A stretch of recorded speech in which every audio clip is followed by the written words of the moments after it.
కైలాసంలో శివుడు మరియు పార్వతీదేవి ఆనందంగా జీవిస్తూ ఉండేవారు. వారిద్దరి ప్రేమే విశ్వానికి ఆదర్శంగా నిలిచింది. ఒకరోజు దేవతలు మరియు రాక్షసులు కలిసి క్షీరసాగరాన్ని మదించడం ప్రారంభించారు. క్షీరసాగర మదనం నుంచి ఎన్నో దివ్య వస్తువులు బయటకొచ్చాయి. చంద్రుడు, లక్ష్మీదేవి, కామధేను, ఇంకా అమృతం.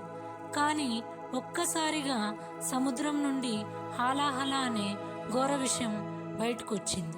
విశ్వమంతా నాశనమయ్యే పరిస్థితి. దేవతలు మహాదేవుని వద్దకు పరిగెత్తారు.